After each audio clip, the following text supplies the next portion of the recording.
So hello and welcome back to our digital painting unit using the Sketchbook app. In this lesson, we are going to be creating this lovely desert landscape composition together to help us practice some of the skills and techniques that we learned in our last lesson, as well as introducing a few new ones.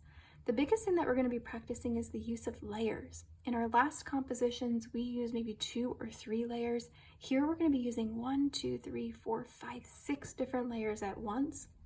But don't worry, we're going to revisit some of our familiar tools like the technical pen and that feathery tool, the bucket fill, things like that. For this lesson, the biggest thing that we're going to introduce is how to import a photo and how to use something called the color picker or the eyedropper tool to source some color. The photo that we're going to be importing is actually our color palette. So I'm going to provide you our color palette for this composition. You can see all of these colors are in our picture right here. And you can find this image over in Schoology for you to download. So I want you to go ahead and download that. You can pause this video here, go download this onto your device, save it as a photo, take a screenshot, crop it in, whatever you need to do to get it to your device. And then you're going to meet me over in Sketchbook and I'm going to show you how to create this entire scene. All right, so back over here in Sketchbook, we're going to start a new composition by clicking on the plus sign down at the bottom and the first option here, New Sketch. I want you to go to your presets and choose the third option down, 1800 by 2400 pixels. But this time we're going to change our composition from being vertical to horizontal by clicking on this little square and the arrow to turn our picture to be horizontal or in landscape mode. Once you have all that, go ahead and click Create. It's going to bring you over here to your composition. I like to pinch this a little bit so I can see the whole thing at once and have access to everything. So we're going to start a little differently this time. Instead of just going for it and choosing color as we go, we're going to be using that color palette I just showed you. So please make sure that you have that downloaded to your device. You can get that from Schoology. I have it in this week's folder. But if you have it already, continue with me. If you don't have it, please pause this video and go grab it because you can't move forward without it. So to import that color palette, you're going to click on this little icon here that looks like a picture with the plus sign. So it's a picture of like 2 mountains with that little plus. When you do that, it's going to open up your camera roll, and I have mine saved right here. And you can see as soon as I click on it, it'll pop it right here in our picture. Now I do have some control, and we're going to experiment with that later, but I can turn it around, things like that, mirror it. That's important if you have something more in depth. Right now, we're just going to do the shortcut of like pinching and turning. Okay, so I want you to make this vertical with the yellow at the top, and then I want you to put this over in the corner. I'm actually going to make it pretty small because I don't want it to really be in my way and to distract me too much, but I do want it to be there. All right, so pinch it, put it off into the corner, and when you're happy with it, you're going to go ahead and hit done. When you do that, you're going to see that it's actually put it in its own layer, which is really nice that we don't have to create a new layer for it. So again, this is our color palette. Okay, this is just like if a painter had their paints on their palette and they were using their brush to pick up a paint and to paint with it. We're going to be picking up these colors and painting with them. Okay. All right, so next up, we're going to be creating our sky. In the far, far background of our composition, we're going to create a small gradient. And then in our next video, we're going to be tackling the middle ground and then the foreground and our details. So first up, we are going to make sure that we're on the correct layer. Right now, I'm on the layer with our color palette. So I'm going to click on the bottom layer here that we started with.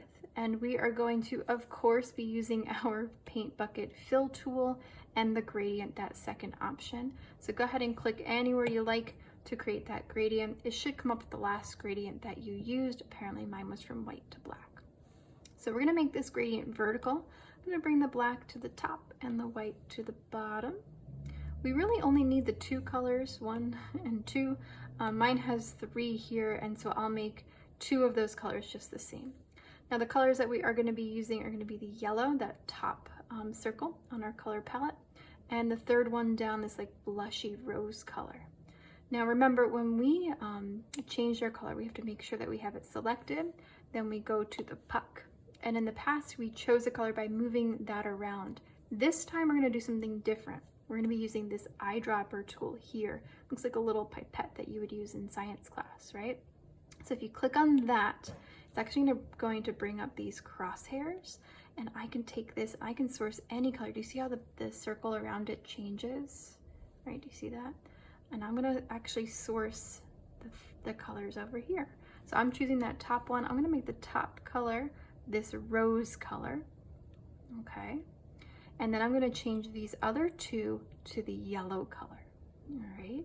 So I'm gonna click on that gray, I'm going to touch on the puck, come over to the eyedropper, use my crosshairs to grab that yellow. And then this bottom one, I'm gonna repeat that for that yellow. Again, click on the puck, click on the eyedropper, use my crosshairs and click on that yellowy orange color. Now again, I only need the two. So if I wanted to, I actually could click on this third one. I could pull it off with that. I'm not sure how to add that back on. So I don't want to do that because again, I'm new to this app and I don't know how to get that third option back there. It might be super easy. It is what it is.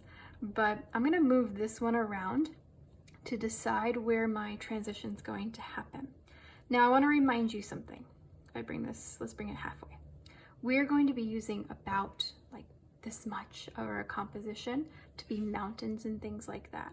So if I bring this really, really low, I'm not going to see that beautiful orangey yellow color at all. So I would actually encourage you to have it be not too tall. You don't want it to be like a stripe up top, maybe somewhere around there. So we get that subtle hint of a glow of maybe like the sun has set, all right? When you're happy, you're going to go ahead and click the paint bucket tool again, and that will solidify that selection that you've made. It will create that gradient as a permanent effect here on this layer. All right, so that's where we're gonna stop for this video here. We're gonna split this up into chunks. After each video, I do want you to take a screenshot and submit so I can make sure along the way that things are working for you, that you have this on its own layer, that you have the gradient down. So go ahead, take a screenshot, submit this over into Schoology for me, and then I'll see you in the next video to tackle our midpoints, our mid-ground or middle ground, as well as our foreground and all the details in between. See you in a minute.